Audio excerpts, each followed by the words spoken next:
នាងខ្ញុំជានិស្សិតដែលបានបញ្ចប់ថ្នាក់បរិញ្ញាបត្រជំនាញរដ្ឋបាលសាធារណៈនិងអភិបាលកិច្ចហើយសប្តាហ៍ថ្ងៃនាងខ្ញុំជាបុគ្គលិកដែលបម្រើការនៅស្ថាប័នឯកជនមួយកន្លែងនៅថ្ងៃអនាគតនាងខ្ញុំមានបំណងចង់ក្លាយទៅជាមន្ត្រីរាជការមួយរូប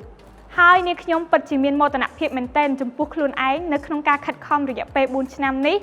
បើទោះបីជាការខិតខំរបស់ខ្ញុំជួបការទុក្ខលំបាកក៏ដូចជាបញ្ហាមួយចំនួនប៉ុន្តែនាងខ្ញុំនៅតែអាចធ្វើបាននាងខ្ញុំពិតជាសប្បាយចិត្តមែនទែនខ្ញុំបាទជានិស្សិតបញ្ចប់ថ្នាក់បរិញ្ញាបត្រជំនាញបច្ចេកវិទ្យាព័ត៌មានបច្ចុប្បន្ននេះខ្ញុំបាទបម្រើការងារជាមន្ត្រីបច្ចេកទេសព័ត៌មានវិទ្យាហើយនេះគឺជា achievement ដ៏ធំធេងមួយរបស់ខ្ញុំបាទក្នុងការសម្រេចបានក្នុងរយៈពេល4ឆ្នាំសម្រាប់ការសិក្សារៀនសូត្រមួយនេះខ្ញុំបានបញ្ចប់ថ្នាក់បរិញ្ញាបត្រជំនាញទីផ្សារបច្ចុប្បន្នខ្ញុំបានបម្រើការងារនៅសាលាស្រុកបាណន់ខ្ញុំពិតជាមានមោទនភាពខ្លាំងមែនទែនដែលបានបញ្ចប់ការសិក្សាមួយនេះនាងខ្ញុំបានបញ្ចប់ការសិក្សាថ្នាក់បរិញ្ញាបត្រជំនាញអក្សរសាស្ត្រអង់គ្លេស